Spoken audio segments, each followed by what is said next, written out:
오늘 불기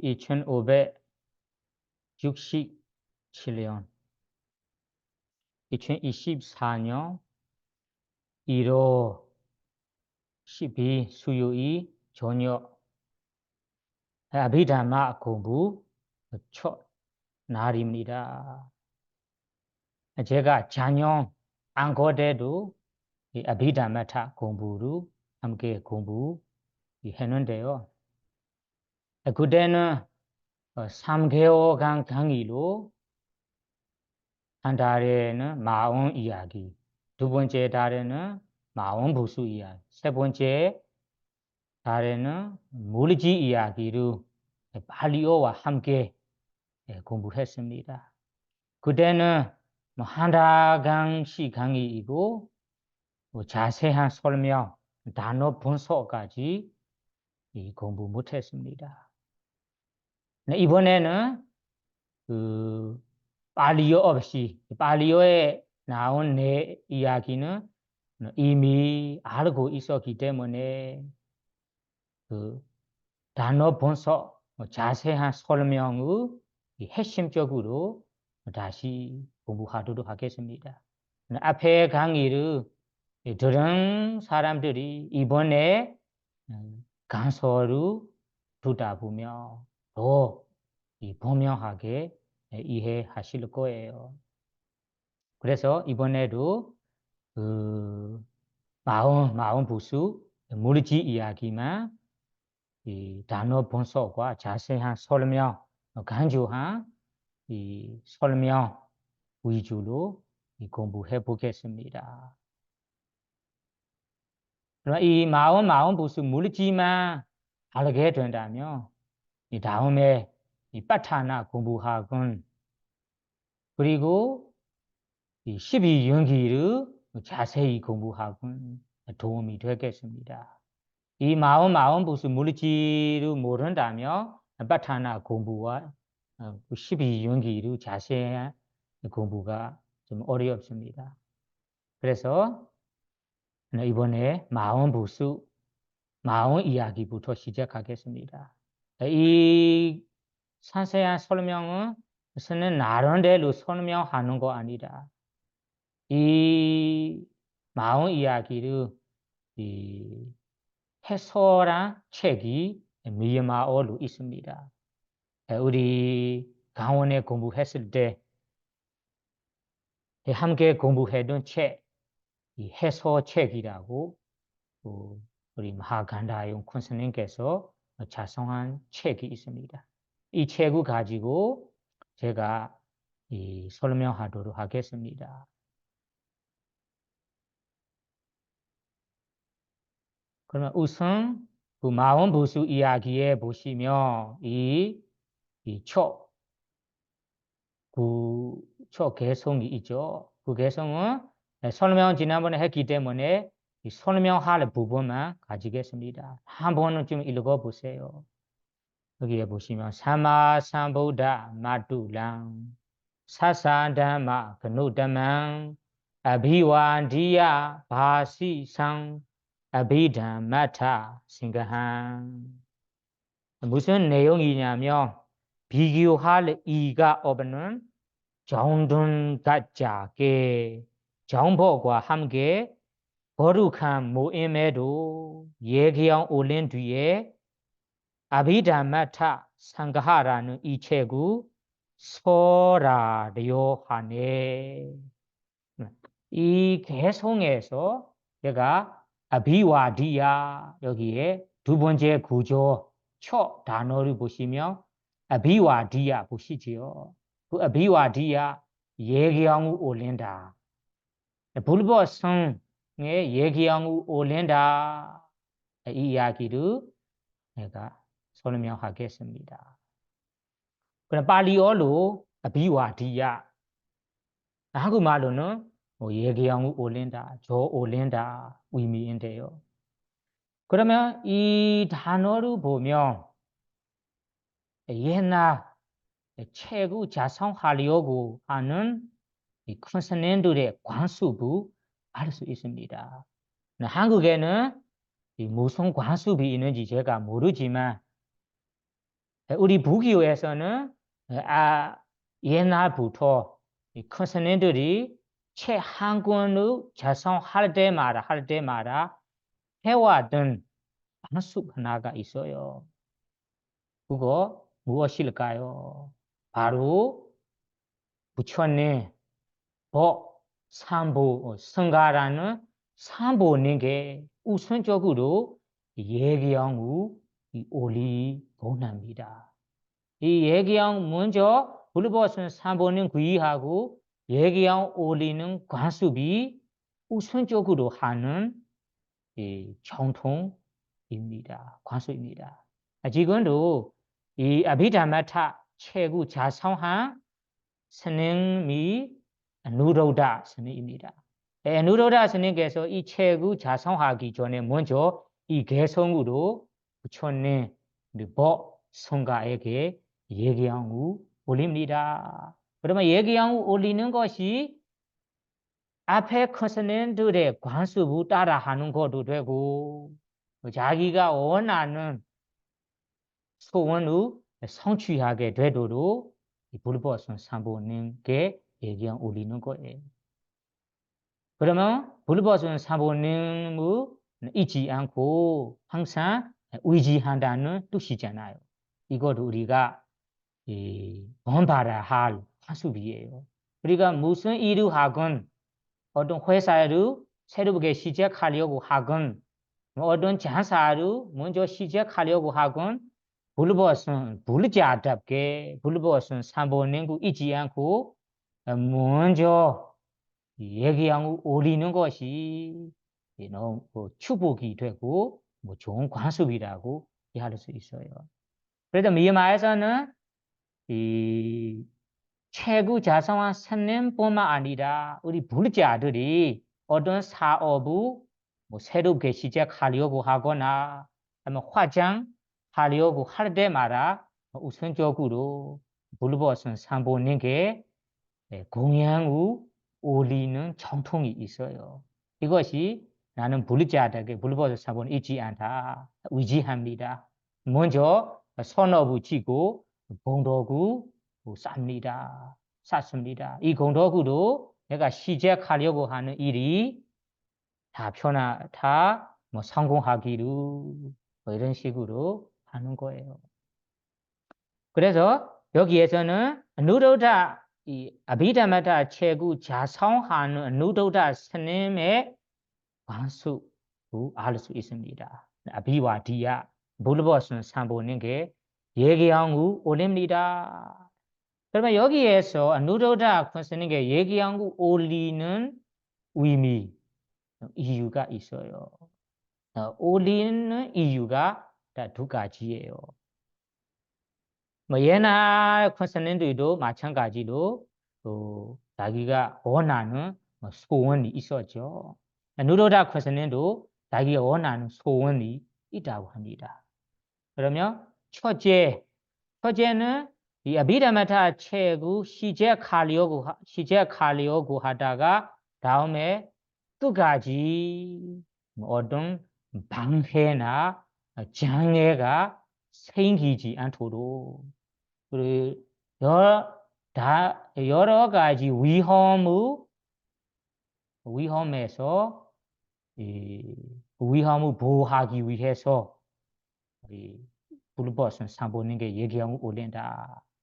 그러면 우리가 무슨 일을 시작하려고 하면 우리가 예상하지 못했던 장애물이나 방해가 생길 수 있잖아요. 그리고 위험도 발생할 수 있어요. 이런 위험 장애를 가로막고 보호하기 위해서 불법선 사부님께 예기양을 올리고 공덕을 쌓는 것입니다. 두 번째는 지금 작성하려고 하는 책이 무사히 마무리되도록 성공되도록라는 이 의도로 예기양을 올린다고 합니다. 그러면 여기에서 아비와디야 단어에 대해서는 누로다 스님께서 원하는 소원, 옛날 스님들의 관수까지 알 수 있습니다. 이것을 보고 우리가 본받아서 불법선 사부님께 의지하고 이 선업으로 시작한다면 축복이 되는 좋은 행동이다라고 이해하시면 좋겠습니다. 그러면 다음에 비와디아도 아까 얘기한 거 올린다, 저를 올린다고 얘기했거든요. 그러면 이 얘기한 올림에 대한 얘기한 올리는 방법, 올리는 이 얘기한 올린 종류가 세 가지가 있다고 나와요. 그 세 가지는 아까 아비와디아 단어로 나왔는데, 그리고 발리어에는 빠나마, 빠나마 단어도 얘기한 올린다는 의미예요. 그래서 빠나마는 얘기한 올리는 거 세 가지가 있다. 첫째는 발리어로 가야 빠나마라고 해요. 가야 빠나마. 빠나마 얘기한 올림, 가야는 무엇으로 얘기한 올림. 첫째. 둘째는 워지 빠나마. 워지는 입으로 빠나마 얘기한 올림. 그리고 세 번째는 머노 빠나마라고 해요. 머노는 마음으로 빠나마 얘기한 올림이라고 세 가지가 있는데요. 그러면 첫 번째 가야 빠나마 몸으로 얘기한 올림이 무슨 뜻이냐면 우리가 지금 하고 있는 것처럼 몸으로 하는 모습이 우리 머리를 숙이고, 그리고 양손을 합장하고, 그리고 허리를 굽혀서 우리가 1배씩 3배 하는 것이 몸으로 하는 얘기한 올림이라고 합니다. 그래서 우리 물질적으로 표현해서 얘기한 올리는 것이 첫째 몸으로 얘기한 올리는 거라 아시죠? 두 번째 입으로 얘기한 올림. 입으로 얘기한 올림이라는 것이 얘기한 올리는 독성문이나 병이나 그리고 구조를 독성해서 소리 내서 얘기한 올리는 것이 워지바나마 입으로 얘기한 올림이라고 합니다. 이거 한국 불자들이 많이 하시잖아요. 경전을 독송하고 소리를 내서 1시간, 2시간 얘기한 올리는 것이 있습니다. 어차피 는 독성문을 아니면 어떤 경우, 어떤 구조, 독송, 얘기한 올린 구조를 반복해서 독송하면서 소리 내어 얘기한 올리는 것이 워지바나마 입으로 얘기한 올리는 거라. 그러면 세 번째 머노바나마 마음으로 얘기한 올림이라는 것이 몸으로 행동하지도 않고 소리 내지도 않고 마음 속에서만 불법선 삼보닝 상상하면서 생각하면서 얘기한 올리는 것이 마음으로 얘기한 올림이라고 합니다. 아시죠? 그러면 이 세 가지 가운데 누로라 코스님께서 어떤 얘기한 올림입니까? 여러분들이 생각해 보세요. 지금 세 가지 가운데 어떤 얘기한 올림이 될까요? 바로 두 번째 워지바나마입니다. 워지바나마는 소리를 내서 해야 하는데 지금 누르다 콘스님께서는 소리를 내서 하고 그리고 이 글씨를 써서 얘기한 올리는 거라서 워지바나마 종류에 해당되다고 이해할 수 있어요. 워지바나마.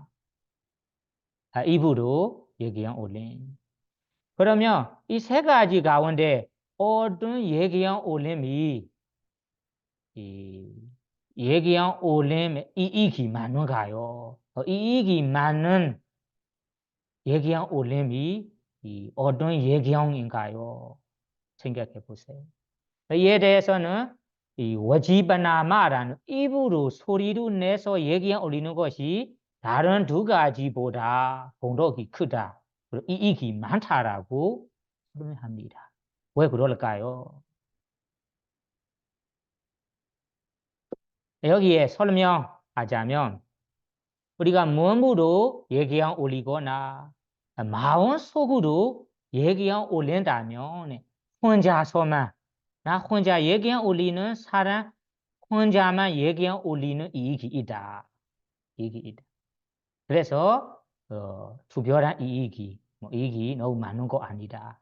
다만 우리가 소리로 내서 아마 이 책에 이 공연 또 소문이나 공연 올린 이 글씨로 써서 공연을 올린다면 그것을 다음 사람들이 다음에 공부하려고 하는 분들이 이 독소문이나 얘기한 올린 기용 글을 공부하고 그리고 이 암송하고 그리고 외우고 공양을 올리는 거라서 나 혼자 이 책을 자성해서 공양 얘기한 올리는 사람뿐만 아니라 다음에 뒤에 공부하는 사람들의 얘기한 올리는 것까지 이익이 돼서 소리 내서 얘기한 올리는 것이 더 이익이 많다라고 합니다.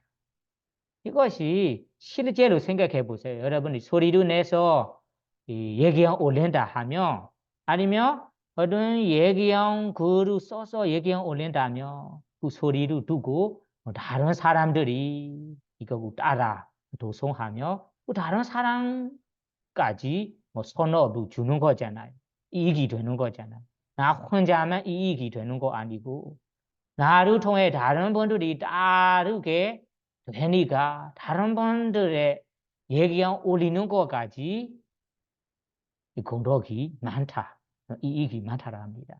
그래서 우리 새가 얘기한 올리는 것 세 가지 가운데 입으로 소리로 내서 얘기한 올리는 것이 이익이 많다. 공덕이 많다라고 설명이 나와요.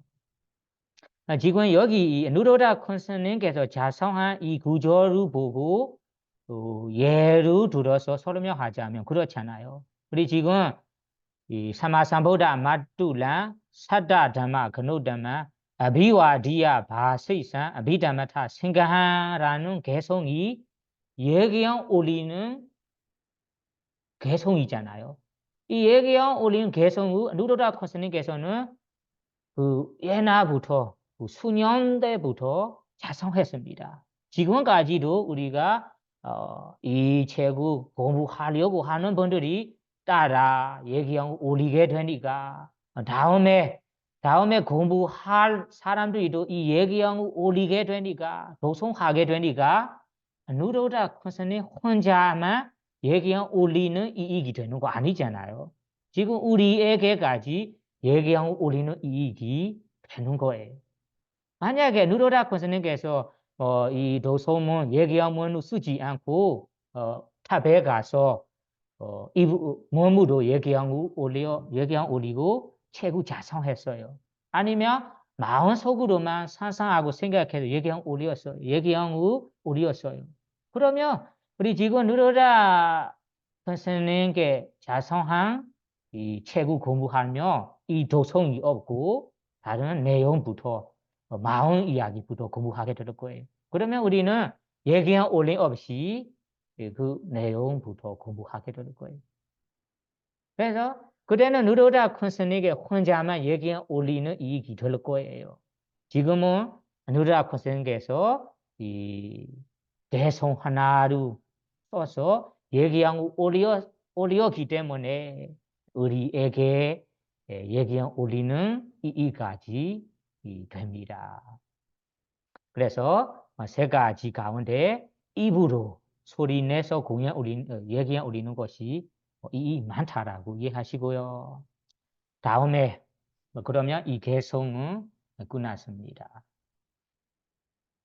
다음에 다른 개성으로 갈게요.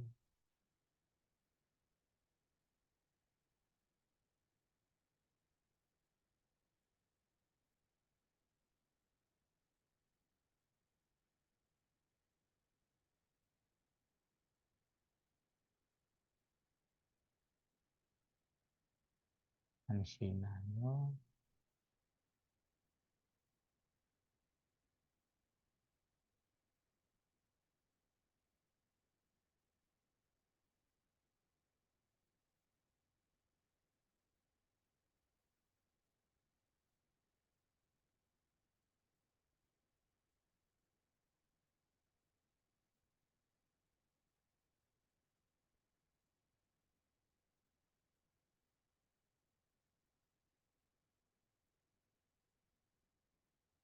두 번째 개성 읽어보세요. 따타 보다 비담마타 제두다 파라마타 또 제이단 제데시간 루반 네바나 미디 사바타 다시 한번 읽어봐요. 따타 보다 비담마타 제두다 파라마타 또 제이단 제데시간 루반 네바나 미디 사바타 그 지기어 부분은 지난번 얘기했습니다. 무슨 뜻이냐면 국곳에서 모든 반면으로 설하신 아비다마의 상품은 절대 상품으로만 내 종류이니 마음과 마음 부수 물질과 열반이네. 그러면 이 개성에서 제가 오늘은 파라마타도 기억하세요. 파라마타도 단어 제이단, 제데시간, 루반, 니바나라는 이 단어 5개의 의미로 설명하도록 하겠습니다. 다시 기억하세요. 파라마타 그리고 제이다, 제데시가, 루바, 니바나.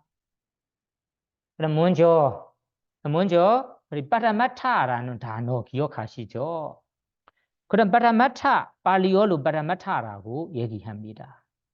그러면 파라마타를 한국에서는 절대 상품, 궁극적 실제라고 얘기합니다. 파라마타. 그러면 법이 2가지가 있다고 먼저 기억하세요. 첫째는 파라마타 법, 그리고 다음에는 빠냐디 법이라고 2가지가 있어요. 파라마타는 절대 상품, 궁극적 실제이고 빠냐디는 모두 아시다시피 개념입니다. 개념. 그래서 파라마타 담마 궁극적 실제 상품, 그건 실제 법. 빠냐디 담마 개념법이라고 법 2가지가 있어요. 그러면 이 2가지의 의미가 무엇일까요? 파라마타 의미가 무엇일까요? 그러면 절대 상품이라고 하는데 자세한 의미가 절대 상품이라는 법이 언제 어디서나 어떤 이유로 변하지 않는 변함이 없는 상품을 여기에 파라마타라고 합니다. 다시 얘기하겠습니다. 파라마타 절대 상품이라는 것이 언제나 어디서나 어떤 이유로나 변하지 않고 변함이 없는 상품을 여기 파라마타라고 기억하세요. 변하지 않답니다. 이따가 자세하게 설명하겠습니다. 그럼 개념이라는 법이 어떤 법일까요? 개념에 대해서는 여러분들이 개념이라는 것이 우리가 지금 알고 있고 부르고 있는 것들이 개념입니다. 예를 들자면 우리 사람, 천신, 범청 등등 이 생명체에 있는 중생들이 그리고 생명체에 있는 중생들의 형체, 몸체가 여기에 개념이라고 합니다. 그리고 다음에는 이 생명체업에는 물이나 땅이나 숲이나 산이나 집이나 그리고 사차 같은 이 생명체업에는 이 사무들이 여기에 개념이라고 합니다. 개념. 그러면 개념은 상황에 따라 변할 수 있다. 변하는 법들이 여기에 개념이라고 기억하세요. 그러면 그 2가지 가운데 파라마타라는 절대 상품은 전혀 변하지 않다. 변함이 없다. 이렇게 기억하시고 빤야디 개념이라는 것은 상황에 따라 변해갈 수 있다. 변함이 변함이 있는 법이 개념이라고 일단 핵심적으로 기억하세요. 그러면 빤야디라는 개념, 아까 개념이란 생명체에 있는 형체, 생명체에 있는 종생들의 형체, 그 생명체 옆에는 사물들이 개념이라고 아까 얘기했습니다. 그 개념의 법이 변할 수 있다. 변하는 법들이라고 얘기했습니다. 그러면 어떻게 변해 가는가요? 변하는 모습을 제가 얘기하겠습니다. 잘 집중해 주세요. 그럼 변해가는 모습. 여러분 지금 사람이라고 부르는 우리 몸이 있잖아요. 무지 정신을 가진 우리 몸을 우리 사람들이 인간, 뭐 사람이라고 불러요. 사람이라고 부릅니다. 대부분 다른 사람들도 이 사람의 몸의 형체를 보며 사람이라고 인정하고 있습니다. 받아들이고 있어요. 이것이 사람이라는 것이 개념이잖아요. 이 개념을 우리가 파괴해버리고 머리카락 따로, 코 따로, 그리고 손발톱 따로, 손이 따로, 발이 따로, 피부가 따로, 살이 따로, 그리고 뼈가 따로 나누어 둔다면 여러분들이 사람이라고 부르겠습니까? 사람이라 부르지 않아요. 사람이라는 개념이 사라져. 그 개념이 변해갔습니다. 그러면 어떻게 변해갑니까? 그 따로 있는 뭐 털이다. 이거는 머리카락이다. 이거는 뼈다. 이거는 뭐 손이다. 이거는 발이다. 이거는 쌀이다. 이거는 피부다라는 개념으로 변해갑니다. 이것이 사람이라는 개념을 우리가 파괴해버리고 따로따로 나눠본다면 이렇게 사람이란 개념을 깨지고 다른 개념으로 변해가는 거예요. 그러면 아까 변해가는 뼈이 있어요. 뼈 하나, 그 뼈를 가지고 우리 불에 태워버린다면 그 뼈이라는 개념이 숙주로 변해갑니다. 숙주로. 숙주로 변해가기 때문에 그 뼈이 없었어요. 뼈 개념에서 숙주로 변해갑니다. 그러면 남은 그 숙주, 우리가 갈아버리면 어떻게 됩니까? 가루만 남아 있을 거예요. 가루만. 그 수주로 남아 있는 것을 갈아버리면 가루만 남아 있을 거예요. 그러면 아까 숙이라는 개념에서 지금 가루라는 개념으로 변해가는 거예요. 그와 마찬가지로 아까 따로 하는 우리 쌀이 있어요. 몸에 있는 쌀. 그 쌀을 우리가 불에 태워버린다면 숙만 남아있을 거예요. 숙주로 변해갈 거예요. 그 숙주 갈아버린다면 가루라는 개념으로 변해갈 거예요. 이런 식으로 우리가 이 몸이라는 물체가 피부 따로, 쌀 따로, 뼈 따로, 머리카락 따로, 털 따로 나눠버린다면 몸이라는 인간이라는 개념이 깨지면서 다른 개념으로 변해갑니다. 그 뼈라는 개념.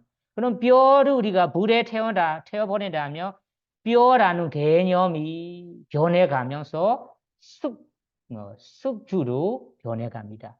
그 수주 우리가 가루가 되도록 갈아버린다면 가루로 변해갑니다. 이런 식으로 개념이라는 것이 항상 변해갑니다. 변함이 있는 것이 개념의 법이다. 그래서 빠니에티 다마 개념의 법이 변합니다. 변화법이라고 이해하셔야 됩니다.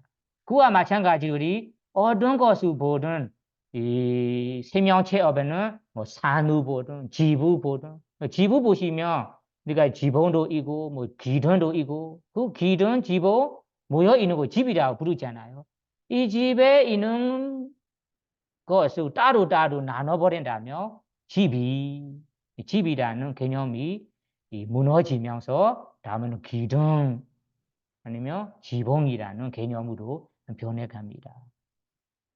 그래서 개념의 법을 여러분들이 지혜 속으로 지혜로 생각해 본다면 다 변해갑니다. 그러면 여기에 파라마타라는 절대 상품은 변함이 없다라고 합니다. 그러면 어떻게 변하지 않은가요? 변하지 않은 모습을 제가 설명하겠습니다. 파라마타 절대 상품은 두 가지만 있어요. 물질과 정신입니다. 물질, 정신. 물질 가운데 물질이 몇 개가 있잖아요. 그 몇 개 가운데 하나만 예를 들어 보겠습니다. 하나는 터위라는 땅의 요소법을 생각해 보겠습니다. 그러면 땅의 요소, 땅의 상품은 무슨 상품이 있을까요? 땅이라는 상품이 따뜻한 특징이 있어요. 그 따뜻한 특징이 땅의 상품입니다. 땅이란 물질 상품. 그러면 땅이란 물질 상품이 언제, 어디서나, 어떤 장소에 일어나든 그 땅의 따뜻함이라는 상품이 뭐 두꺼운 가벼움이라는 불의 상품으로 변하지 않아. 불의 상품으로 변해가지 않아요. 그리고 무거운 가벼움이라는 물의 상품으로도 변해가지 않아요.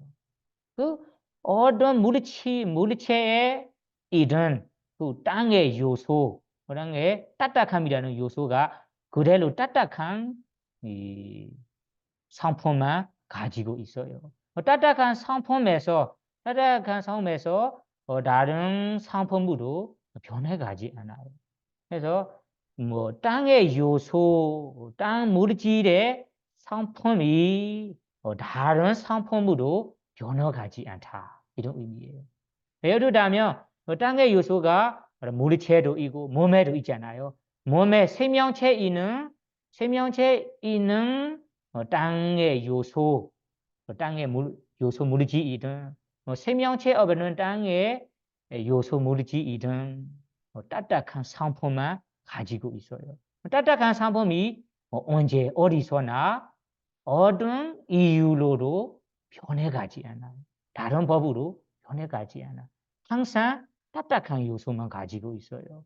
그래서 마찬가지로 물의 요소, 그런 물의 요소라는 것이 차가운 뜨거움이잖아요. 뭐 차가운 뜨거움이라는 상품이 언제 어디서나 어떤 물체이든 그 차가운 뜨거움이라는 상품에서 변해가지 않아요. 그와 마찬가지 불의 요소, 바람의 요소는 움직임, 가벼움이잖아요. 움직임, 가벼움이라는 요소가 항상 어떤 물체이든 어디에이든 그 상품만 가지고 있어요. 다른 이유로나 다른 내용으로 변해가지 않습니다. 그래서 이것이 물질 상품이 가지고 있는 상품이 변하지 않다. 그 변하지 않음이 파라마타, 궁극적 실제, 절대 상품의 특징입니다. 변해가지 않아요. 그리고 정신도 마찬가지잖아요. 정신이라는 것이 우리 마음도 있고 마음 부수도 있습니다. 몇 개가 있어요. 그 몇 개 가운데 여러분이 하나만 예를 들어 보겠습니다. 하나는 예를 들자면 탐욕, 욕심 마음을 발리오 로바 마음 부수라고 합니다. 아시지요? 그래 탐욕이라는 욕심이 생긴다. 그럼 욕심은 어떤 특징이 있은가요? 욕심이라면 어떤 대상이든 좋은 대상을 가지고 싶어요. 내가 소유하고 싶어요. 가지고 싶은 상품이 로바, 로바라는 정신의 특징입니다. 상품입니다. 그러면 이 로바라는 상품이 사람 마음에 일어나든 그리고 천신 마음에 일어나든 아니면 범청 마음에 일어나든 아니면 동물 마음에 일어나든 그 좋은 대상을 가지고 싶은 상품만 가지고 있어요. 가지고 싶은 상품에서 이 화나는 상품이나 아니면 이 따뜻한 상품 아니면 이 인간 질투 상품으로 변해가지 않아요. 그래서 이 욕심이라는 상품은 언제는 어떤 옛날에도 로바 탐욕 상품이 가지고 싶은 상품으로 있었고 지금도 이 마음이 일어나다면 가지고 싶은 상품만 가지고 있어요. 다음에 미래에서도 이 탐욕 마음이 생긴다면 가지고 싶은 마음만 될 거예요. 그러면 사람에게 생길 때만 가지고 싶은 상품이 되는가요? 아니에요. 사람 마음에 로바 마음이 일어나건, 아니면 동물 마음에 탐욕 마음이 일어나건, 어떤 중생 마음에 일어나건, 가지고 싶은 마음에서 변해가지 않아요. 그것을 여기에서 이 궁극적 실제 절대 상품이라고 합니다. 그 마찬가지로 우리가 도사는 성님이잖아요. 성님은 이 거친 모습이고 거친 상품이 있어요. 거친 상품 마음은 사람에 일어나든 동물에 일어나든 범천에 일어나든 그리고 지금에 일어나든 과거에 일어나든 다음 미래에 일어나든 그 거친 상품에서 변하지 않아요. 그 변하지 않는 법을 파라마타 궁극적 실제 법이라 합니다. 그러면 여기에서 우리가 이 법이 두 가지가 있다. 파라마타라는 절대 상품, 빠냐리라는 개념법 두 가지가 있어요. 개념법은 상황에 따라 상황의 변해갈 수 있다.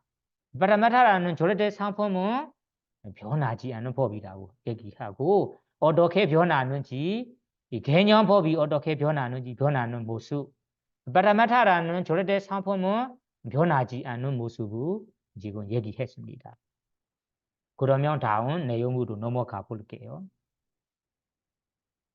다음 내용은 우리가 이 법 두 가지 가운데는 두 가지가 있다고 얘기했습니다. 개념법 그리고 절대 상품법이 두 가지 있어요. 이 법이 두 가지가 있다고 해서 이 두 가지는 따로 존재한가요? 따로 사실은 존재하는 거 아니에요. 그래요. 개념법과 절대 상품은 따로 존재하는 법들이 아닙니다. 함께 있는 법들이에요. 그래서 우리가 마치 깨에서 참기름을 짜내는 것처럼 빠냐디라는 개념법에서 핵심적인 절대 상품법을 그러니까 지혜로 꺼내야 됩니다. 그러면 우리가 이 절대 상품이라는 법이 빠냐디 법 속에 있다. 빠냐디 법에서 우리가 절대 상품이라는 법을 지혜로 일반 눈으로 꺼내볼 수 없어요. 지혜로만 꺼낼 수 있어요. 그래서 이 꺼내는 모습이 아까 깨가 있잖아요. 깨를 우리가 짜면 기름이 나오잖아요. 그래서 깨에서 기름을 짜내는 것처럼 사실은 깨 속에 참기름이 있는 거예요. 깨하고 참기름 따로 있는 거 아니잖아요. 그와 마찬가지로 개념법과 절대 상품법이 따로 존재하는 법이 아니다. 같이 함께 있어요. 같이 하면서. 우리가 같이 함께 있는 법 가운데 이 개념법에서 절대 상품법을 꺼내야 합니다. 그러면 꺼내는 모습을 제가 설명하겠습니다. 어떻게 꺼내야 할까요? 예를 들면 꺼내는 모습 예를 들어서 설명하겠습니다. 아까 얘기한 듯이 사람이라고 불러요. 사람은 지금 머리도 있고 또 손발도 있고 이런 이 사람 모습이 있는 것을 사람이라고 불러요. 사람이라는 개념이 있어요. 그 사람은 아까 머리카락 따로, 털 따로, 뼈 따로, 살 따로, 피부 따로, 그리고 손바토 따로 이런 32가지로 32가지로 지혜로 여러분들이 나눠 보세요. 지혜로 나눠서 꺼내 본다면 우리 사람이라는 개념이 사라졌습니다. 뭐만 남아 있어요? 아까 털만 남아 있을 거고, 그리고 머리카락만 남아 있고 뼈만 남아 있을 거예요. 이것이 사람이라는 몸체 개념법에서 우리 아까 지혜로 하나하나씩 따로 하나하나씩 꺼내 보는 거예요.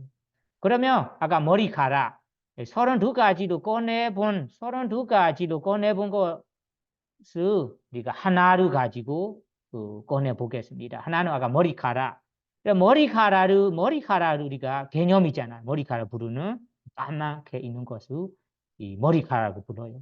이 머리카락 우리가 지혜로 여러분들이 분석해 보세요. 그러면 머리카락 분석해 본다면 이 머리카락 손으로 만져보고 눌러본다면 딱딱한 부드러운 아마 차가운 두꺼운 냄새나 이런 작은 물질들이 모여 있는 클라바라는 이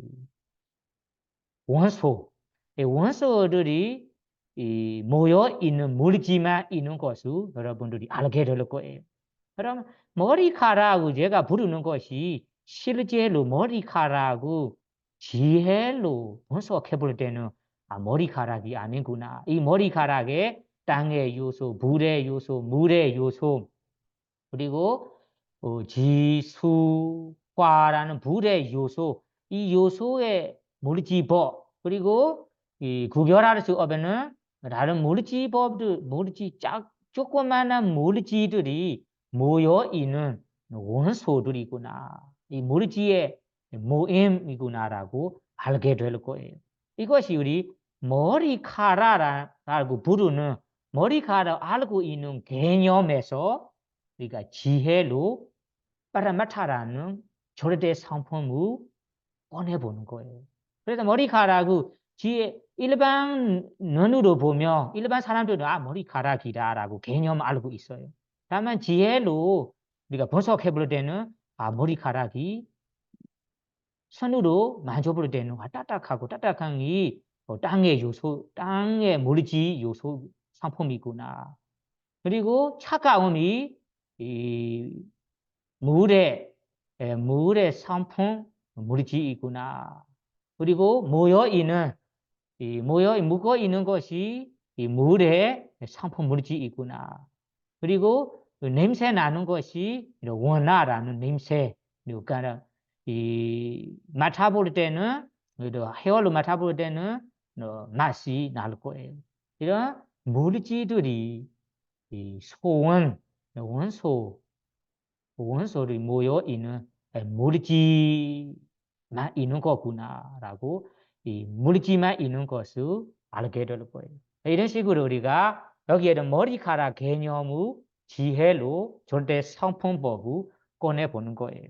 32가지 가운데 마찬가지로 다른 거 뼈이라는 개념 여러분은 지혜로 꺼내보세요.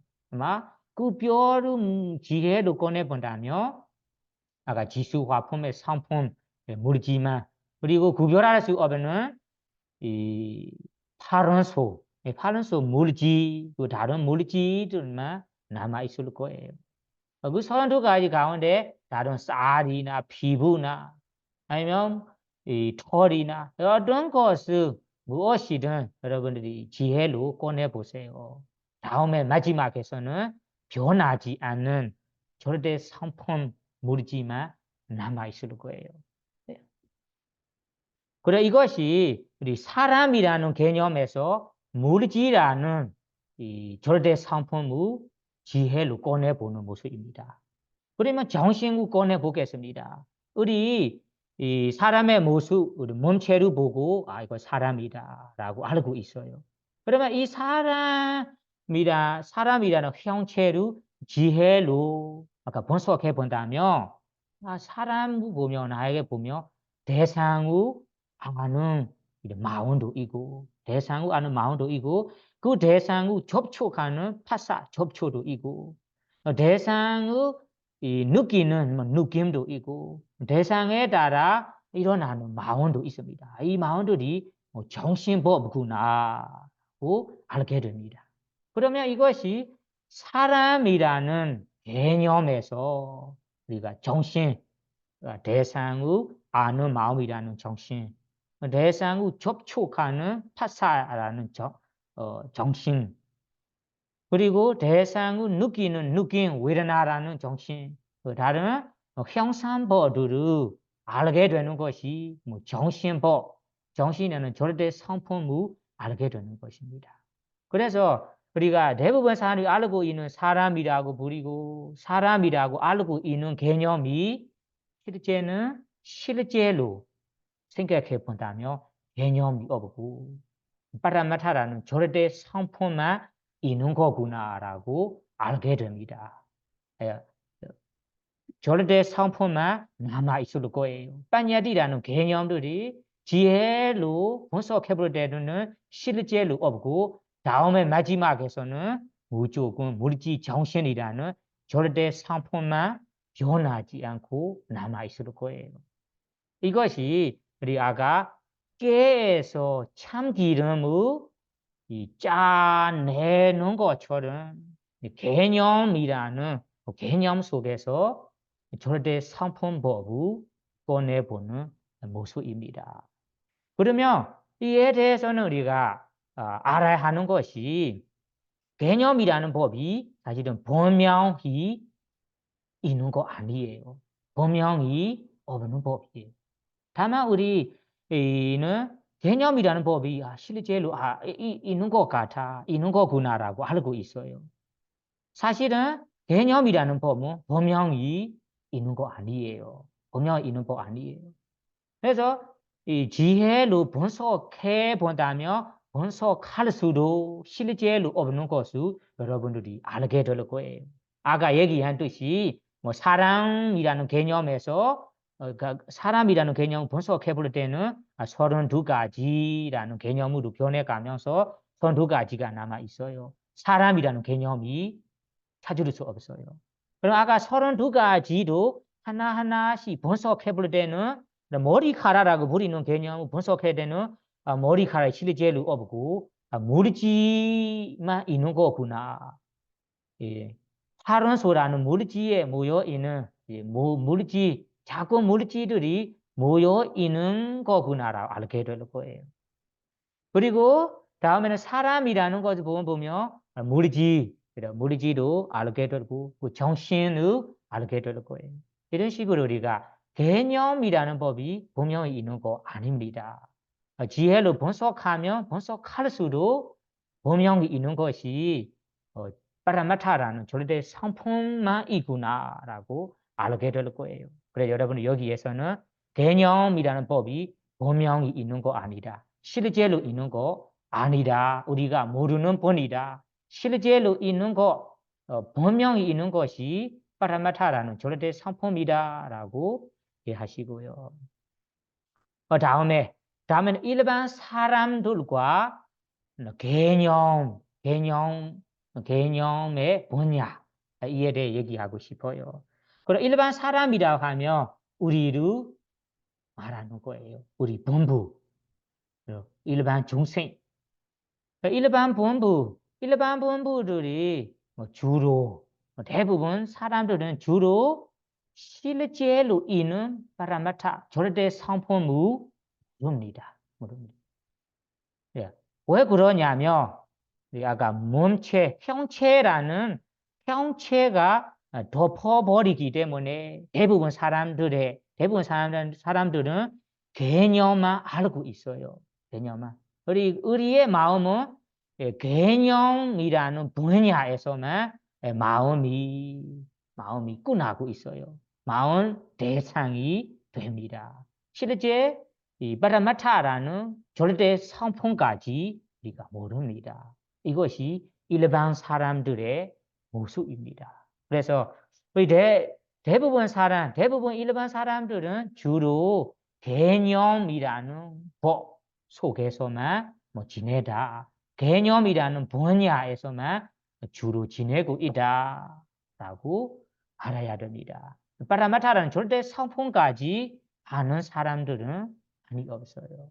다만 우리 부처님 아라한이 된 성인들은 이 어떤 물질을 보든 그 아라한 그리고 부처님들은 수행을 하면서 이 수행하는 것이 파라마타는 절대 성품까지 지혜로 보이도록 훈련하고 이 세티 수행을 지혜 수행을 많이 연습하고 완성되었기 때문에 이 성인 아라한 분들은 사람을 보든 인간 청신을 보건 범천을 보건 어떤 이 중생을 보건 이 성인 부처님들의 마음의 대상이 개념이라는 대상을 넘어가면서 이 파라마타라는 실제 성품까지 알게 됩니다. 왜 그렇게 알게 되는가요? 알게 되는 거죠. 그 아라한 분이 되려고 한다면 지혜 개발하기 위해서 위파사나 수행을 연습해야 하거든요. 많이 해야 돼요. 위파사나 수행을 하다가 지혜 단계로 올라가면서 다음에는 이 지혜가 익히고 개발이 되고 완성돼야 되는 수다원 사다한 아라한으로 깨달은 거잖아요. 그럼 깨닫기 위해서는 앞에서 이 궁극적 실제만 보이도록 수만 번, 수년간 연습을 많이 했어요. 그리고 연습을 많이 했기 때문에 항상 이런 습관을 가지고 있어요. 사람 볼 때도 인간 부자다. 이 사람은 지위 높은 사람이다. 이 사람 가난한 사람이다. 이 사람은 내가 미워하는 사람이다. 이 사람은 내가 사랑하는 사람이다. 이 사람은 내 자식이다. 이 사람은 내하고 친하지 않은 사람이다. 이런 개념을 넘어서 사람이라면 물질이구나. 이 사람은 이러한 물질 상품을 가지고 이러한 정신을 가지고 있는 거구나. 물질 정신들의 형성되는 뿐이구나라고 알게 됩니다. 그래서 우리가 조심 부리는 만한 대상의 경험에도 조심을 부리지 않아요. 성낼 대상의 경험에도 성나지 않아요. 그리고 질투할 만한 대상을 경험하도 질투하지 않아요. 왜 그럴까요? 실제 성품이라는 이 파라마타 성품까지 알게 됩니다. 어떤 대상을 보든 실제 성품까지 알게 되니까 우리 일반 사람처럼 번뇌가 일어나지 않는 거예요. 그래서 왜 일어나지 않는가요? 아까 연습을 많이 했기 때문에. 그래서 이 부처님, 그 아라한 분들의 마음은 개념 속으로 넘어가면서 파라마타라는 절대 성품 분야에 지냅니다. 절대 성품까지 알게 됩니다. 예를 들자면 우리 분명히 설명하겠습니다. 예를 들면 우리 사람이 간다라고 얘기하잖아요. 우리 일반 본부들은 사람이 걸어가고 있다면 사람이 간다라고 얘기하고 사람이 간다라고 알고 있어요. 실제로 우리 분석해 볼 때는 사실은 사람이라는 형체가 가는 거 아니잖아요. 갈 수도 없어요. 갈 수 있는 몸체도 사실은 없어요. 예, 이런 가는 것이 실제로 생각해 볼 때는 지혜로 분석해 볼 때는 가고 싶은 마음, 의도적인 마음이 우선적으로 일어납니다. 마음속에. 가고 싶은 마음이 우선적으로 일어나고, 가고 싶은 마음과 함께 이 가고 싶은 마음이 이 자극하면서 가고 싶은 마음 의도가 밀어주면서 다음에 이 물지하는 바람의 요소 와요 다두라는 바람의 요소의 법들이 움직이면서 이런 물질 바람의 요소들이 지나치게 움직이면서 이 물질들이 단계별로 움직이면서 가는 모습이 일어나는 거예요. 이거는 제가 자세히 얘기하는 거 아니고 첫 번째는 간다라고 하는 것이 사람이 간다, 누가 간다, 뭐 아기가 간다, 내가 간다라고 대부분 사람들이 알고 있어요. 실제로는 가는 아기가 없어요. 갈 수 있는 몸체도 없어요. 가는 것이 실제로 본다면 가고 싶은 마음이 일어나고 가고 싶은 마음 때문에 이 가고 싶은 마음이 자극하면서 이 물질들이 단계씩 움직이면서 가는 모습이 일어나는 거다. 그래서 이 물질 가고 싶은 마음이라는 정신에 자극해서 물질들의 움직임을 보고 우리가 사람이 간다, 아기가 간다, 내가 간다라고 알고 있어요, 부르고 있어요. 다만 실제로 지혜로 생각해 볼 때는 가는 갈 수 있는 내가 없고 가는 아기도 없어요. 가는 몸체도 없잖아요. 가는 모습이 생기도록 하는 정신, 가고 싶은 마음이라는 정신. 그리고 이 정신 때문에 이 머리띠들이 단계씩 움직이면서 가는 거구나. 이것이 실제는 위파스나 스윙을 하다 보면 이 과정을 알게 됩니다. 그리고 위파스나 스윙을 해서 알게 되는 것이 간다,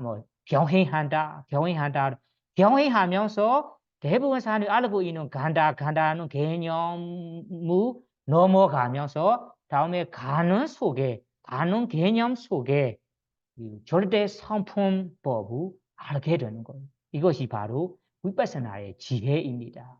네, 위파사나 지혜가 일어나도록 매번 연습하니까 다음에는 경할 때마다 내가 갈 때마다 내가 간다, 누가 간다라는 개념을 넘어가서 이 개념이 깨지면서 이 간다라고 할 때는 정신도 알 수도 있고 물질의 이 과정 한 단계씩 움직이는 기표 이런 과정 알게 됩니다.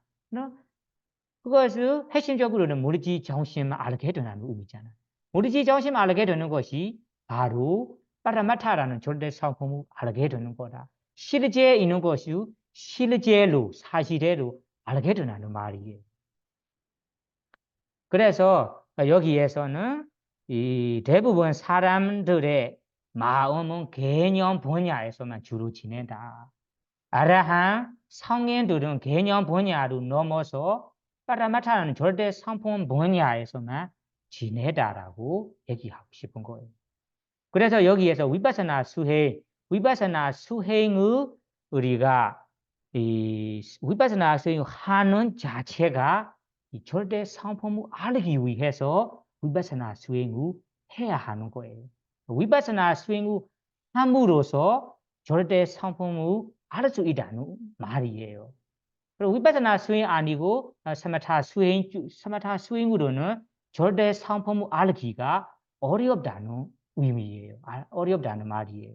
그래서 우리가 위파사나 수행을 가르쳐 주고 위파사나 수행을 해야 하는 이 핵심 의도, 해야 하는 이유가 바로 이 절대 성품을 알기 위해서 하는 것입니다.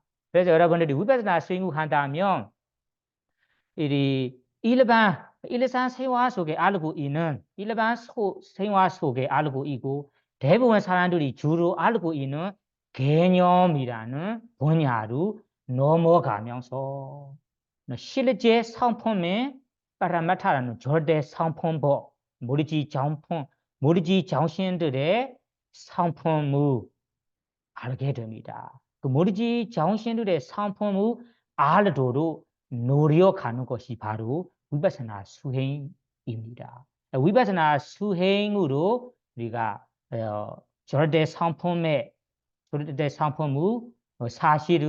사실대로 알게 됩니다. 그 사실대로 알게 되는 것이 바로 지혜라고 부릅니다. 위파사나 지혜.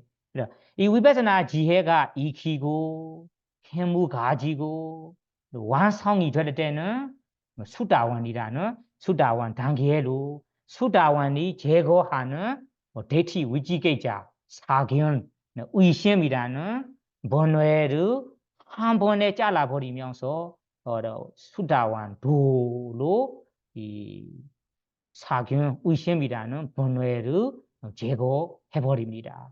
그러면 이 수다원 도의 다음에 도로 이 사견 의심을 잘라버리기 때문에 제거하기 때문에 다음에 수다원 과로 일어나고 다음에 수다원이 될 때는 다음에 언제 어디서나 사견 의심이라는 번뇌들이 일어나지 않을 거예요.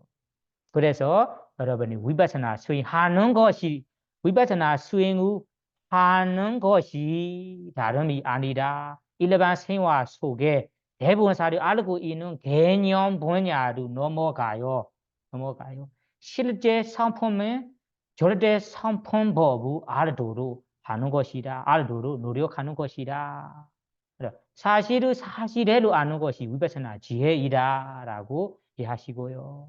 그러면 여기에서 아까 쩌두라 파라마타도 파라마타라는 절대 상품에 대해 이제 아마 이해하실 것 같아요. 그래서 여기에서 파라마타도 절대 상품으로 정리하자면 모든 법이 개념법도 있고 절대 상품법도 있는데 법이 여러 가지가 있는데 절대 상품법으로 정리하자면 쩌두라 네 가지만 있어요. 세상에 정리하자면 딱 네 가지만 있어요. 네 가지 밖에 절대 상품 없다는 말이에요. 그러면 이 말이 개념법은 네 가지뿐만 아니라 수많게 있다는 말입니다. 쩌두라 파라마타도 절대 상품법은 딱 네 가지만 있다. 절대 상품법 아니고 개념의 법은 수많게 있을 수 있다. 이렇게 이해하시고요. 그러면 여기 절대 상품 네 가지가 무엇일까요? 아까 얘기했습니다. 제이다, 제드시가, 루바, 니바나 네 가지입니다. 그러면 첫째 제이다는 발리어가 한국말로는 마음이라고 번역하거든요. 마음. 그럼 마음 의미가 무엇일까요? 의미는 대상을 아는 분이다. 대상을 가지는 뿐이다. 가지는 것이 마음의 역할입니다. 그럼 마음의 상품이 무엇일까요? 마음의 특징이 무엇일까요? 하며 무언가 대상, 좋은 대상이건 나쁜 대상이든 대상을 아는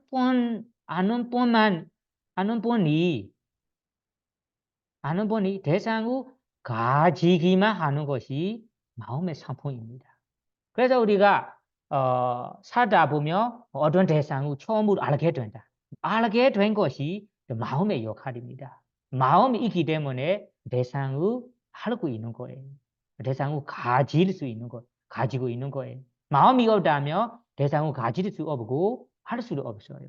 그래서 여기에서 여러분이 제이다는 마음입니다. 마음의 상품, 어떤 상품이 있는가요?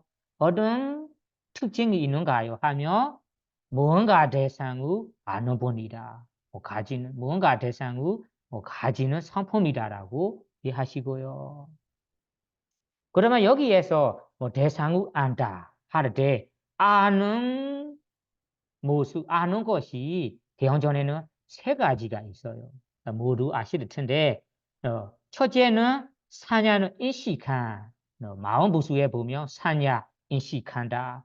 인식한도 대상을 인식한다고 한다면 한편으로는 아는 거잖아요. 무엇이든 인식함이 아는 것이다. 그래서 사냐 인식함으로 아는 것. 그리고 다음에는 빠냐, 뭐 지혜로 아는 거잖아요. 지혜로, 그것도 아는 거예요. 지혜로 아는 거라서 이것도 안타라고 할 수 있어요. 다음에는 마음도 대상우 가지고 대상우 아는 거라 하니까 무엇이든 뭐 아는 것이잖아요. 그래서 알미 세 가지가 있다. 이 세 가지 차이가 무엇일까요? 하나하나씩. 암 세 가지의 차이. 첫째, 아까 인식, 발리어로는 사냐라고 합니다. 사냐는 인식한다, 뭐 대상을 인식한다. 그러면 대상을 인식해서 아는 것이 무엇일까요? 그러면 무언가 대상을 뭐 틀리건 올바르 틀건 올바르건 뭐 틀린 대상이든 올바른 대상이건 인식하는 것이 인식한 분이 사냐 인식의 암이라고 합니다. 그러면 우리가 대상에 대해서 이 대상이 뭐 틀린 대상이든 아니면 바른 대상이든 바른 대상 그 틀린 대상을 틀린 대로 바른 대상을 뭐 틀린 대상이든 이 바른 대상이든 그냥 인식하는 분이 사냐의 암이다라고 이해하셔야 됩니다. 그래서 여기에서 사냐 인식함의 암이 대상을 인식하는 분이다라고 이해하시고요. 빠냐 지혜로 아는 것이 그 지혜는 그 대상은 틀린다면 틀린 대로 아는 것입니다. 맞다면 맞는 대로 아는 것입니다. 제대로 아는 것이 빠냐 지혜 아는 것이다. 아까하고 인식하고 달라요. 인식하는 마음에 틀린다면 뭐 틀린 대로만 틀린다라고 사실대로 모르고 틀린 모습으로만 알게 돼 인식합니다. 그럼 많은 걸로만 인식합니다. 그래 인식하는 분이 사냐의 역할이다. 사냐의 아는 모습이라고 이해하시고요. 또 지혜 빠냐의 역할, 빠냐의 모습은 틀린 것을 이거는 틀린다, 이거는 틀린 거다, 올바른 거 아는다라고 사실대로 그들도 압니다. 그러면 이 올바른 거, 바른 것을 이거는 바르다, 이것은 맞는 거다라고 실제로 아는 것이 지혜의 모습입니다. 이렇게 인식의 사냐의 암과 빠냐의 암의 차이를 알아야 됩니다. 그리고 다음에는 마음의 암. 마음의 암은 이 인식한 모습도 아니고 올바르게 아는 지혜로 아니고 무언가 대상을 가지는 분이다. 무언가 대상을 아는 분이 마음의 성품이라고 이해하시고요. 그래서 아는 모습 세 가지가 있는데 이 세 가지의 차이를 이런 식으로 이해하시고요. 그러면 아까 절대 성품법 네 가지 가운데 마음, 찌다 의미로 알게 되었습니다. 다음에는 찌드시가의 의미로 넘어가 보겠습니다. 찌드시가 발리어로 찌드시가라고 하고 한국말로는 마음보수라고 합니다. 사실은 이 정신이라고 부를 수 있어요. 우리는 마음 정신이라 부르는데 정신이라는 자체가 사실은 마음 부수가 가깝다라고 이해할 수 있어요. 정신은 치료할 수 있다. 마음은 치료할 수 없다라는 말도 있어요. 마음은 대상을 아는 분이라 아는 역할이라서 마음은 그거예요. 그러면 마음은 탐욕 마음이다, 욕심 마음이다, 선의 마음이다, 어리석은 마음이다, 질투 마음이다. 이거는 마음 부수이잖아요. 마음 부수의 모습입니다. 이것을 정신이라고 할 수 있어요. 그래서 찌드시가 의미로 살펴보자면 찌드시가는 제다, 이가라고 나눌 수 있고 제다는 마음, 이가는 마음과 연결돼서 마음과 연결해서 일어나는 법이 제드시가다. 이 마음 보수다. 다시 얘기하겠습니다. 제드시가 발리어로 제다 이까라고 단어 분석할 수 있어. 제다는 마음, 이까는 연결해서 일어나는 법. 그러면 제다 마음과 이가 연결해서 일어나는 법들이 제드시가 의미입니다. 제드시가의 상품입니다. 그러면 제드시가가 몇 개가 있습니까? 우리 지난번에 이 52개가 있잖아요. 이 52개의 법들이 마음과 연결해서 일어나는 법들이에요. 즉, 그 마음 없이는 일어날 수 없는 법들이다. 이런 의미예요. 그래서 제드시가라고 얘기할 때는 제드시가는 어떤 상품이 있는가요? 어떤 특징이 있는가요? 하면 이 제드시가라고 부르는 이 법 52개가 마음과 연결해서 일어나는 법들이다. 마음 없이는 일어나지 못하는 법들이다라고 하셔야 됩니다. 예를 들면 우리 이 마음보수 52개 가운데 이 파사라는 접촉 마음이 있잖아요. 대상 접촉한다. 파사, 접촉. 웨르나는 대상을 느낀다. 접촉 마음 부수. 대상을 느끼는 마음 부수가 있어요. 그런 접촉하는 마음 부수, 느끼는 마음 부수 법들이 어떤 대상을 접촉한다. 어떤 대상을 느낀다. 이 느끼는 마음 부수, 접촉하는 마음 부수들은 앞에 마음 없이는 접촉할 수도 없어요. 느낄 수 없어요. 마음이 이끌어서 일어나야, 마음이 있어야만, 대상을 연결해서야만 접촉할 수도 있고, 느낄 수 있는 거예요. 그래서 파사, 접촉한 마음 부수, 느낌이라는 마음 부수, 그리고 다음에는 탐욕의 마음 부수. 탐욕도 마찬가지잖아요. 우리 어떤 대상을 욕심을 부린다. 가지고 싶다. 가지고 싶은 마음이 생긴다. 가지고 싶은 마음이 탐욕이라는 이 로바 마음 부수잖아요. 이 탐욕 마음 부수 마음이 마음 없이는 일어나지 못해요.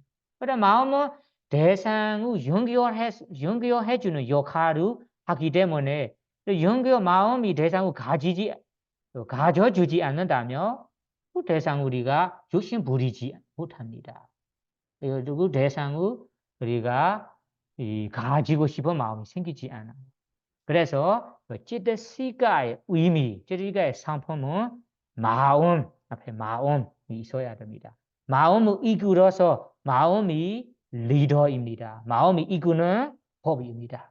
리더라는 마음이 있어야 마음이 우선적으로 대상을 가지고 있어야 다음에 52개라는 마음 부수법들이 일어날 수 있는 거다. 그래서 제드시가라는 52개의 마음 부수 의미가 마음과 연결해서 일어나는 법들이다, 일어나는 상품이다라고 이해하시고요.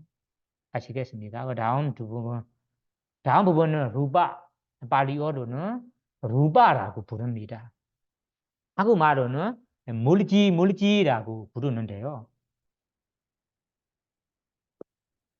그러면 루바 물지의 상품, 물의 특징이 무엇인가요? 어떤 분들이 아실 텐데 여기 루바 물지의 상품은 추위, 더위, 배고픈, 목 마른, 뱀의 물은, 뱀의 물림, 아니면 모기 물림, 공충 물림 등등 이 반대의 원인 때문에 변해가는 법이 바로 물질이다. 그럼 물질이라는 자체가 변함이 있습니다. 어떤 이유로 변해갑니까? 반대된 원인 때문에 그 원인이 많이 있어요. 뭐 추위라는 원인, 더위라는 원인, 목 마름이라는 원인, 배고픔이라는 원인, 아니면 공충의 물음이라는 원인, 수많은 원인이 있어요. 반대된 원인들이 있어요. 이 반대는 원인들이 일어나다면 무리지라면 변해가야 합니다. 변해가는 것이 바로 무리지입니다. 우리 지금 몸이라는 무리지를 가지고 있잖아요. 이 몸이라는 무리지이 그러니까 반대는 원인 때문에 항상 변해갑니다. 이 변함이 있어야 무리질이다. 무리질의 상품은 바로 변함이다. 변함이 무리질의 특징입니다. 변함이 없으면 무리질이 아니에요. 그래서 예를 들자면 우리 생각해 보겠습니다. 우리 몸에 무리질이 있잖아요. 몸이 있어요. 무리질은 몸이 있어요. 이 몸이 너무 추울 때, 추운 날씨에 추위라는 반대로 원인 때문에 가끔 우리 감기로 걸리거나 포물이 나거나 그리고 피부가 건조하면서 변해갑니다. 너무 추울 때 너무 추운 추위로 내가 감기 걸렸어요. 감기 걸리는 것이 무리지의 변함이잖아요. 그리고 피부가 점점 건조합니다. 이것은 무리지의 변함이다. 콧물이 났어요.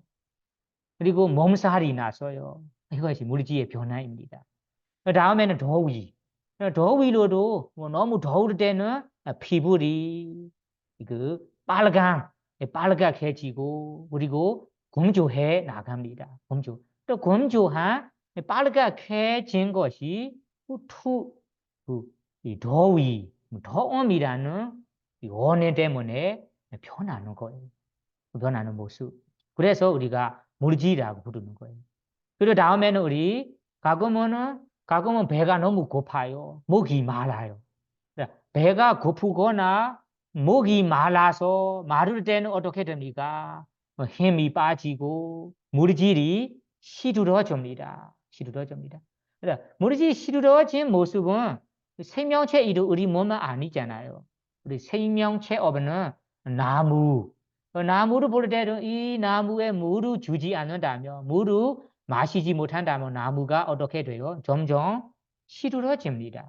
이것이 이 나무의 물질이 마르기 때문에 시들어지는 거예요. 우리의 몸도 마찬가지잖아요.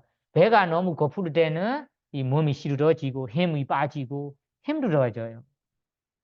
시들어지는 것이 이 마름이라는 원인 그리고 배고픔이라는 원인 때문에 물질이 변하는 거예요. 변한 상품이 물질의 상품입니다. 그 다음에는 아까 공춘이나 뱀이나 모기의 이 물리었기 때문에 어떤 변함이 나타납니까? 이 뱀에 물리었다면 어떻게 됩니까? 그 장소에 독이 나서 까맣게집니다. 그리고 이 피부가 붓게 됩니다. 이것이 이 변하는 거죠. 물리지 변함입니다. 모기에 물었을 때도 마찬가지죠. 모기에 물었을 때는 간지럽거나 피부가 붓게 되는 것이 원래 이 물질 상태에서 변해가는 거예요. 그래서 아까 물질이라는 상품이 반대된 원인, 여러 가지 원인 때문에 원래 상태에서 변해갑니다. 변하는 것이 물질의 상품이다. 그래서 우리의 몸이라는 물질, 그리고 생명체에 있는 다른 물질, 생명체 업에는 다른 물질을 여러분 지혜로 생각해, 분석해 보세요. 항상 반대된 원인 때문에 변해가는 모습을 알게 될 거예요. 우리 스윙할 때는 이 하나하나씩 미세한, 미묘한 변하는 모습까지 지혜로 알게 됩니다. 알 수 있어요. 여러분들이 이 미세한 변화까지, 물질의 변화까지 알고 싶다면 위파사나 수행을 해보세요. 위파사나 수행을 해본다면 이런 미세한 변화까지 실제 상품까지 알게 될 거예요. 알 수 있다는 의미예요. 그래서 물질의 상품, 물질의 의미를 이제 알게 됐죠. 그 다음에 니바나로 가봅시다. 니바나, 파리어로 니바나라고 부릅니다. 한국에는 니바나는 어떻게 부릅니다. 니바나는 니바나 헤타 열반이라고 부르죠. 헤타 열반. 그 헤타 열반이라고 번역하는데 헤타 열반이 뭐 한자인지 무슨 뜻인지 모르지만 제가 빨리어 니바나 그 니바나 의미, 니바나 상품을 해석하겠습니다. 니바나 빨리어를 보면 니와나라고 단어 두 가지로 나눌 수 있어요. 그 니와나, 와나라는 단어가 떠나 가래라는 의미예요. 가래, 떠나 육신, 탐욕. 그 니는 벗어난다는 의미예요. 그럼 니와나, 와나는 가래에서 벗어난다. 탐욕에서 벗어난다. 욕심에서 벗어난다. 욕심에서 벗어난 법이 바로 니바나다. 그러면 여기에서는 와나는 탐욕, 욕심, 가래라고 하는데 사실은 탐욕뿐만 아니에요. 탐욕뿐만에서 벗어나는 거 아니에요. 다른 본뇌, 탐욕을 비롯한 본뇌로부터 벗어나는 법이 니바나다. 그러면 여기에 니바나, 헤타 열반이란 니바나 자체, 니바나는 법이 있어요. 이 법이란 이 니바나 법이 이 가래의 마음으로 대상을 받을 수 없다. 대상을 당할 수 없다. 그러면 가래의 마음이 지금 가지고 있어요. 가래의 마음의 대상이 바로 요신 부릴 만한 좋은 대상이잖아요. 좋은 대상. 그럼 여기에서 우리 니바나라는 법 대상은 그 가래의 마음으로 대상할 수 없어요. 대상 분야에서 벗어나는 법이라는 거예요. 그래서 헤타 열반이라는 법은 뭐 니바나 법은 우리가 가래 없는 마음, 욕심 없는 마음, 탐욕 없는 마음, 그리고 본래 없는 마음으로만 대상으로 삼을 수 있다. 대상할 수 있다는 의미예요. 그 의미가 바로 해탈이라는 법을 도와 과라는 이 출세간 법으로만 대상할 수 있다. 출세간 법으로만 이 해탈열반 법을 대상으로 삼을 수 있다. 이런 의미예요. 그래서 이것이 바로 니바나 법이 니바나 법이 가래 육신 본뇌라는 법으로 본뇌의 마음으로 대상할 수 없기 때문에 니바나라는 법이 이 가래 분야에서 본뇌라는 분야에서 벗어나는 법이라고 비교하는 거예요. 얘기하는 거예요. 그러면 우리가 출세간적 법도 있고 세간적인 법이 있잖아요. 발리어는 러기야, 뭐 세간적인 법이다. 뭐 세간적인 법이라는 것이 주로 탐욕 등등 본뇌의 마음 말하는 거예요. 본뇌의 탐진치, 인세, 질투, 그리고 인세, 질투, 가래, 인세, 질투, 티남이란 해체, 홍침이라는 많은 본뇌들이 있어요. 이런 본뇌들이 이 세간적인 법에서만 주로 지냅니다. 출세간적인 법은 도화과의 법입니다.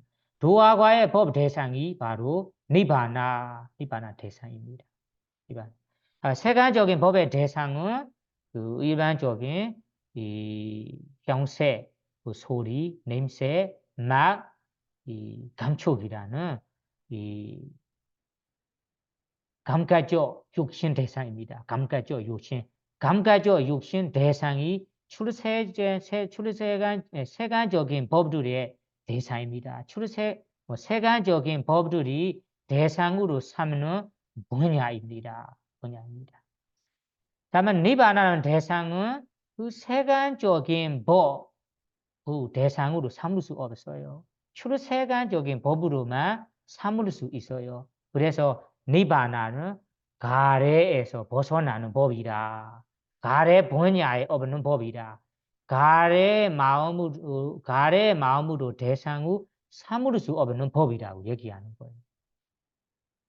아시겠습니다. 그래서 이것을 니바나 이 가래에서 벗어나는 법이다. 가래 분야에서 벗어나는 법이다. 가래 마음으로 대상으로 대상으로 삼을 수 없는 법이다. 이런 의미예요. 그래서 니바나에 대해서 이렇게 이해하시고요. 그래서 오늘은 여기 개성에 나오는 파라마타, 제두라 파라마타도 파라마타의 의미, 제이다 제드시가 루바 니바나의 의미로 자세하게 얘기했습니다. 다음 시간에는 그 제이다의 시작, 제이다라는 마음 시작 내용을 시작하겠습니다. 그럼 오늘은 여기까지만 공부하고 여러분들이 이 부처님의 말씀 파라마타라는 절대 상품, 궁극적 실대 상품을 알 수 있는 지혜가 바로 위파사나 지혜입니다. 위파사나 지혜가 있어야만 절대 상품을 알 수 있습니다. 그래서 여러분들이 이 아비다마타를 공부하면서 우리의 일반적인 일반 사람들이 알고 있는 개념 분야로 넘어서 절대 상품을 알 수 있는 지혜를 가지도록 위파사나 수행을 할 수 있기를 바라며 오늘 아비다마타 초 강의를 마치도록 하겠습니다. 사두, 사두, 사두.